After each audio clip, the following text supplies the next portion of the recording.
Hello, friends. And today, Tom will tell us his story. His wife cheated on him with his boss. It seems like a common story, a cliche, but Tom didn't resort to violence. He didn't start throwing a fit. He chose a more elegant path.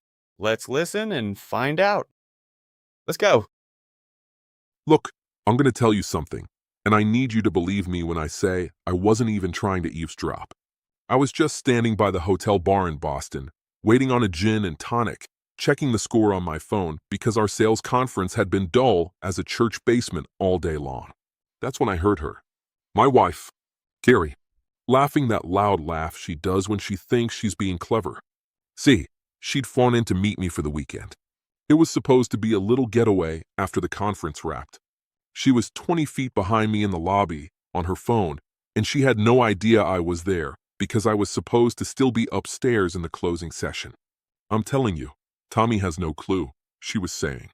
Richard fly me out here too. Separate room, obviously. And the best part? Tommy can't do a thing about any of it. Richard's his boss. If he so much as raises his voice at me, he's unemployed by Monday. Then that laugh again, like she just told the funniest joke in the world. I stood there holding a cold glass, and everything inside my chest just went very, very quiet. Not angry quiet. Something colder than that. Like when the power goes out in a snowstorm, and suddenly you can hear the refrigerator had been running the whole time. I didn't turn around. I didn't say a word. I walked out the side exit of the bar, took the service elevator to my floor, and ordered a club sandwich and a pot of coffee from room service. I ate every bite, watched the socks loose, and I started thinking. 11 years of marriage. 2 cars, 1 mortgage, a golden retriever named Biscuit, and my wife thought I was a coward she could park in a garage. I flew back to Ohio on Sunday night. Carrie beat me home by an hour, which told me everything I needed to know about what flight Richard had booked her on. She was in the kitchen stirring marinara when I walked in with my roller bag. "How was the conference, baby?" she said, and kissed me on the cheek. "Lana," said, "Boy, missed you."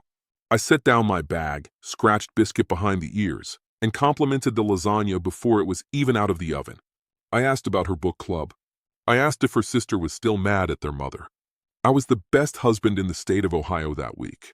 Loaded the dishwasher. Took out recycling. Folded towels the way she likes them, with the tag tucked in.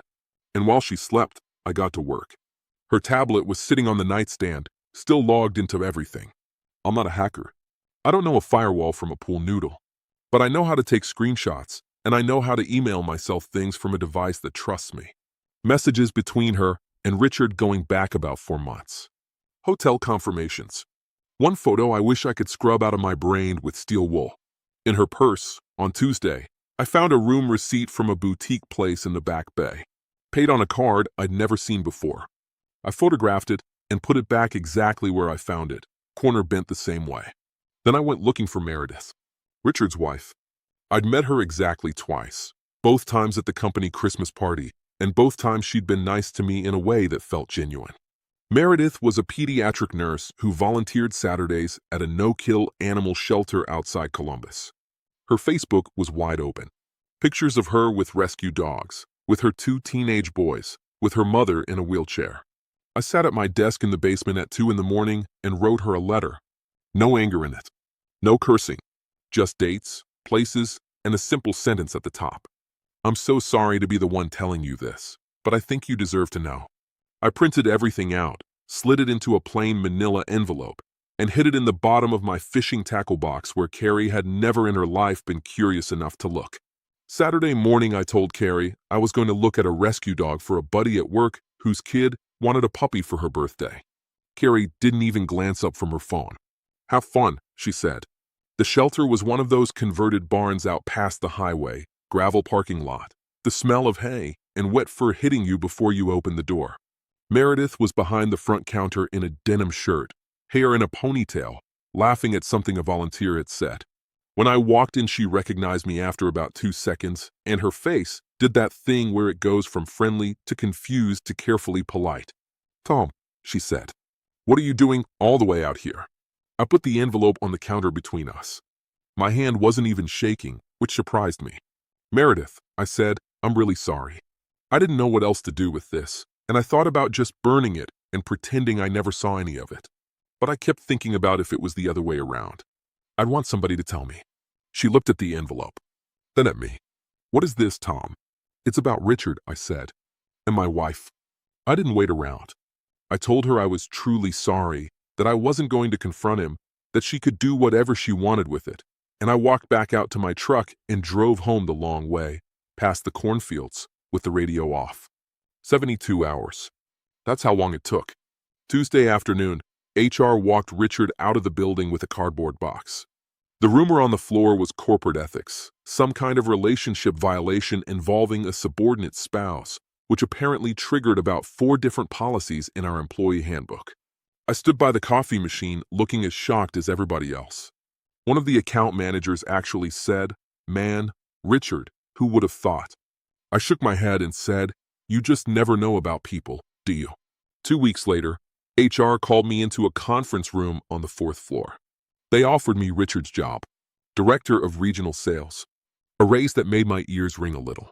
I thanked them, said I needed 24 hours to talk it over with my wife, and went back to my desk. I did not talk it over with my wife. I accepted on a Thursday morning. At 9 sharp, I updated my title on LinkedIn, the way you do, because that's just what people do now. At 9:15, I was sitting across a polished oak desk from a divorce attorney my fishing buddy had recommended. By 11, the petition was drafted, signed, and a process server was on her way to my own front door with a copy in her hand. I'd already moved my clothes out the night before, while Carrie was at her book club. 2 suitcases, my grandfather's watch, the good fishing rod, Biscuit's spare leash, and a bag of his food. Biscuit was coming with me, and I'd already squared that with the attorney. Carrie had never once picked up a poop bag in his entire life, and I had receipts for every vet visit going back to when he was 8 weeks old. She called me at 11:47. I watched the phone buzz across my new desk and didn't pick up. She called again at 11:49. Then a text. Tom, what is this? Then another. Did you get promoted? Then, a minute later, the screaming all caps one about the papers. I let her cycle through it for about an hour. Then I drove to the house on my lunch break. She was sitting at the kitchen table, mascara running, a glass of white wine in her hand at 12:30 in the afternoon, the divorce petition spread out in front of her like a bad tarot reading. "Tommy," she said, "baby, I don't know what somebody told you, but I swear to God." "Boston," I said. "I was standing by the bar at the Marriott. You were on the phone with your sister. You said I couldn't touch you because Richard was my boss. You laughed about it, Carrie. You laughed." Her mouth opened. Nothing came out. I'd never in 11 years seen her go quiet like that. "I'm not yelling," I said. "I'm not going to yell. I just came to get Biscuit's other leash and tell you the locks are being changed on Saturday. My attorney's name and number are on the top page. Please don't call me again unless it's through her." I picked up the leash. Biscuit was already waiting by the door, tail thumping, like he'd been in on the plan the whole time. 3 days later, back at the office, I was watering the little jade plant Richard had left behind on the windowsill of what was now my corner office. An email came in from a client in Cleveland, something routine about a renewal. I answered it in 4 sentences, hit send, leaned back in the chair, and looked out at the parking lot. And I realized, sort of sideways, that I hadn't thought about Carrie since breakfast on Monday. It was Thursday afternoon. Biscuit was snoring under my desk. The jade plant looked like it might actually make it. While his wife was acting out a cheap soap opera full of intrigue, Tom switched on corporate ninja mode. No scandals, no smashing plates, no tearful dialogues in the rain. He just gathered all the facts and hit the natural consequences button. That's just superb. And what do you think, my dear viewer? Leave your comment below the video, and don't forget to subscribe to the channel. Bye-bye.